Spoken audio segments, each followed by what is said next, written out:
आज हम कंपनी के निर्माण और समामेलन के बारे में चर्चा करेंगे। एक्चुअली कंपनी को कृत्रिम व्यक्ति का दर्जा देने के लिए एक सुव्यवस्थित प्रक्रिया की अनुपालना करनी पड़ती है। कंपनी अधिनियम 2013 से पहले जो है वो कंपनी के निर्माण और समामेलन की 4 अवस्थाएं हुआ करती थी। अब इसमें पूंजी अभिदान की जो अवस्था है इसको हटा दिया गया है। तो मूलतः 2 ही प्रक्रिया है, परिवर्तन की अवस्था और समामेलन की अवस्था।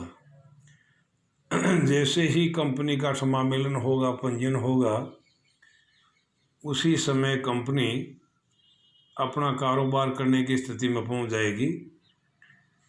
लेकिन ध्यान रखने योग्य बात यह है कि यदि कंपनी समामेलन के अगले 12 माह तक अपने कारोबार को चालू नहीं करती है तो ऐसी स्थिति के अंदर जो है वो न्यायाधिकरण के द्वारा समापन की कार्रवाई भी की जा सकती है। तो नवीन व्यवस्था के अंतर्गत जो है बाय एंड लार्ज कंपनी के समामेलन की जो प्रक्रिया है उसको अपन 2 भागों में विभाजित कर सकते हैं। एक है परिवर्तन अवस्था। परिवर्तन का शाब्दिक अर्थ है प्रारंभ करना।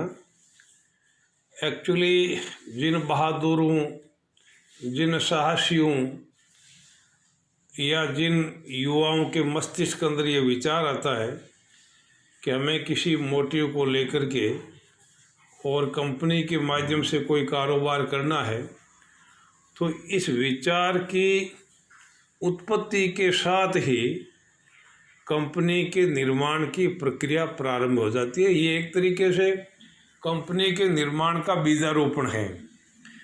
जैसे व्यक्ति के समूह के दिमाग के अंदर ये बात आई कि हमें कोई विशिष्ट प्रयोजनार्थ, कोई विशिष्ट कार्य करने के लिए, विशिष्ट क्षेत्र के अंदर कार्य करने के लिए हमें कोई एक कारोबार करना है, तो ये विचार जैसे ही ब्रेन के अंदर आएगा उसी समय कंपनी के निर्माण की प्रक्रिया प्रारंभ हो जाएगी।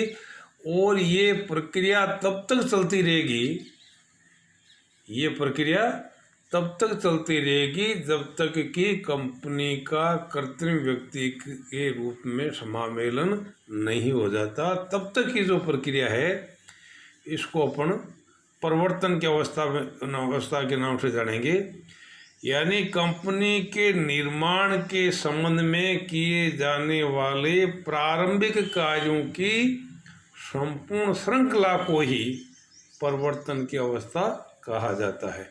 जो इवेंट्स, जो गतिविधियां, जो भी कार्य कंपनी के निर्माण तक किए जाएंगे वो सारे के सारे कार्य जो है वो परिवर्तन की श्रेणी के अंदर माने जाएंगे। गुटमैन तथा डोगल के अनुसार बहुत अच्छी बात कही है, परिवर्तन उस विचार की उत्पत्ति से प्रारंभ होता है जिससे एक व्यापार को जन्म दिया जाता है, और ये विचार उस समय तक चलता रहता है जब तक कि व्यापार पूर्ण रूप से इस योग्य नहीं हो जाता कि वह अपना कार्य चालू कर सके। वस्तुतः परिवर्तन कंपनी के निर्माण के लिए किए जाने वाले कार्यों की एक श्रृंखला है जो कंपनी के निर्माण के साथ ही समाप्त हो जाती है। यानी जैसे ही रजिस्ट्रार के द्वारा कंपनी को समामेलन का प्रमाण पत्र जारी किया जाएगा उसी समय परिवर्तन की जो प्रक्रिया है वो समाप्त हो जाएगी। यहाँ उल्लेखनीय बात यह है कि जो साहसी, जो बहादुर इस काम को अंजाम देते हैं, जो इस काम को गति देते हैं, जो कंपनी के निर्माण को मूर्त रूप देते हैं, उनको हम कहेंगे परिवर्तक। उनको हम परिवर्तक कहेंगे। तो जो व्यक्ति परिवर्तन संबंधी कार्य में संलग्न होते हैं उन्हें परिवर्तक कहा जाता है।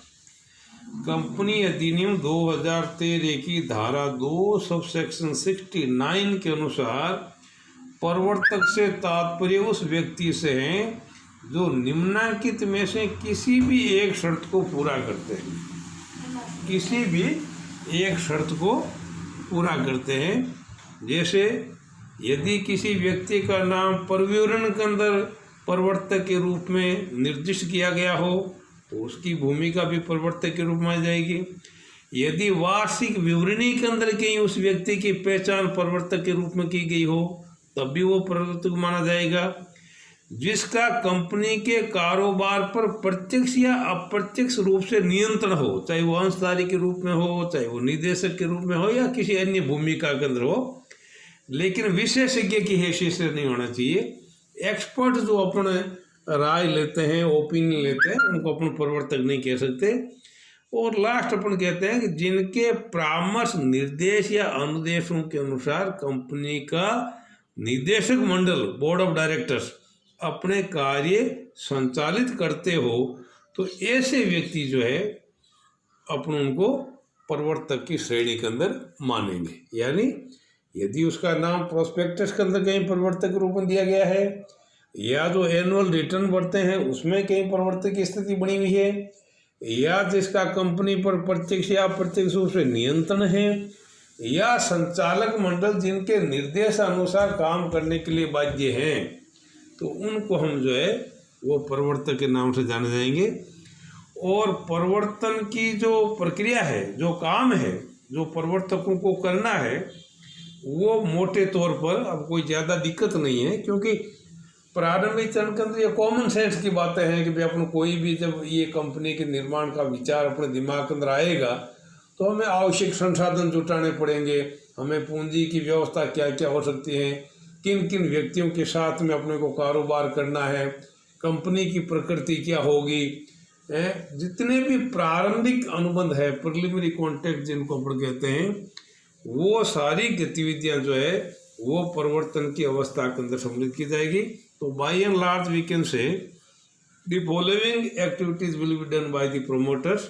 नंबर 1, कंपनी के निर्माण की कल्पना करना तथा संभावनाओं का पता लगाना, क्या इसकी पॉसिबिलिटी हो सकती है और किस तरीके से इसको मूर्त रूप देना है, ये बात।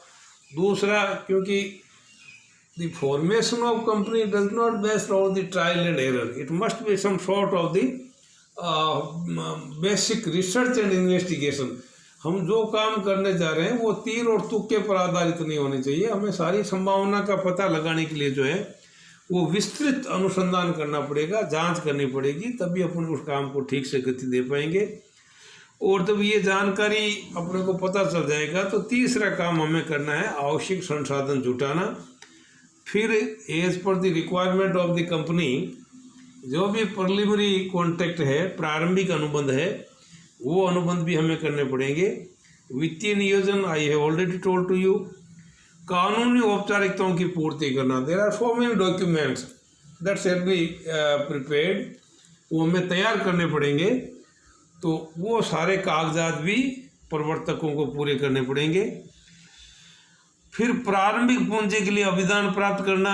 अब इसके अंदर जो है, जो आदमी संचालक के रूप में काम कर रहे हैं, जो पूंजी देने के लिए जिन्होंने प्रतिज्ञा भी कर रखी है, उनसे पूंजी जुटाना, या मान लीजिए प्रोस्पेक्टस जारी कर रखा है तो वो पूंजी भी जो है इनको व्यवस्था करनी पड़ेगी। और फिर पंजीकृत कार्यालय का प्रमाणन, क्योंकि सारा जो करस्पॉन्डेंस होगा वो रजिस्टर्ड ऑफिस के अकॉर्डिंगली होगा, तो या तो पंजीकृत कार्यालय की सूचना दे दें, और यदि समामेलन के समय ये चीज़ अगर संभव नहीं हो, स्थान यथोचित तरीके से जो है तय नहीं कर रखा है, तो उस स्टेट का नाम मेंशन करना पड़ेगा जिसके अंडर में रजिस्ट्रार जो है वो समामेलन का प्रमाण पत्र जारी करेगा। लेकिन उसके लिए कोई न कोई आइडेंटिफाइड जगह जहाँ करस्पॉन्डेंस किया जा सकता है, जहाँ सूचना दी जा सकती है, वो पता अवश्य मेंशन करना पड़ेगा। और लास्ट में, क्योंकि ये प्रवर्तक है, अपने विचारों को अमली जामा पहनाएंगे, तो जो भी सलाह, निर्देश और नियंत्रण का कार्य है वो प्रवर्तकों को ही करना पड़ेगा। विशुद्ध रूप से हम ये कह सकते हैं कि कंपनी के निर्माण तक, चाहे पूंजी से संबंध में है, चाहे वैधानिक औपचारिकताओं के संबंध में है, चाहे प्रपत्रों के संबंध में है, या किसी अन्य प्रकार से प्रीलिमिनरी कॉन्ट्रैक्ट के संबंध में है, वो सारी गतिविधियां जो है वो प्रवर्तकों को करनी पड़ेगी। और जैसे ही प्रवर्तकों का काम आगे बढ़ेगा तो दूसरा चरण आएगा पंजीयन एवं समामेलन की अवस्था। ये जो अवस्था है इसको सुविधा के तौर पर अपन 4 भागों के अंदर विभाजित कर सकते हैं, जिसमें पहला अपन ले सकते हैं प्रारंभिक तैयारियां, जो एक तरीके से बिगिनिंग ऑफ द इनकॉर्पोरेशन के रूप में होगी। तो प्रारंभिक तैयारियां, इसकी भी एक संपूर्ण श्रृंखला है। जैसे सबसे पहला जो काम हमें करना पड़ेगा वो है कंपनी का प्रकार निर्धारित करना। We know very well there are so many kinds of the companies. वो प्राइवेट कंपनी भी हो सकती है, वो पब्लिक कंपनी भी हो सकती है, वो 1 पर्सन कंपनी भी हो सकती है, वो लिमिटेड बाय शेयर्स भी हो सकती है, वो लिमिटेड बाय गारंटी भी हो सकती है। तो जिस रूप में जैसी कंपनी का निर्माण करना चाहे वो प्रकार आपको सुनिश्चित करना पड़ेगा। और दूसरा मैंने आपको बताया रजिस्टर्ड कार्य का स्थान निर्धारित करना, और यदि स्थान नहीं है तो राज्य का नाम अवश्य देना होगा, जहाँ पत्राचार हेतु पता सुनिश्चित करने के लिए एड्रेस भी देना पड़ेगा, और उस राज्य का नाम जहाँ पर हमें समामेलन करवाना है वो जानकारी भी देनी पड़ेगी। तीसरा पॉइंट है प्रस्तावित संचालकों द्वारा पहचान संख्या प्राप्त करना। ये आजकल एसेंशियल हो गया कि डायरेक्टर आइडेंटिफिकेशन नंबर जो है वो हमें पहले ही प्राप्त करने पड़ेंगे, और वो उनकी एक तरीके से पहचान होगी। दूसरा, क्योंकि अगर आपको ऑनलाइन समामेलन करवाना है तो there is the requirement of the digital signature.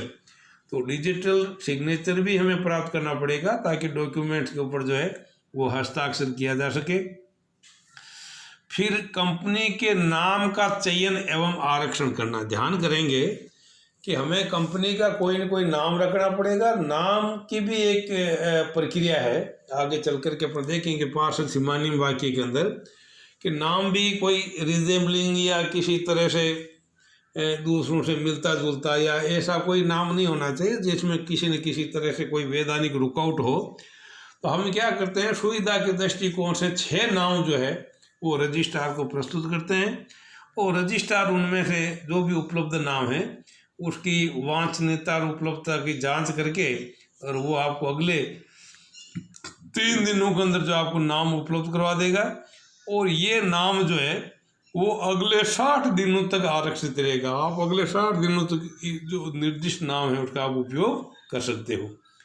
फिर अपने को सीमानियम तैयार करना पड़ेगा। कंपनी की जैसी भी प्रकृति है उस हिसाब से जो है सीमानियम की कैटेगरी दे रखी है, उस हिसाब से आपको तैयार करना पड़ेगा।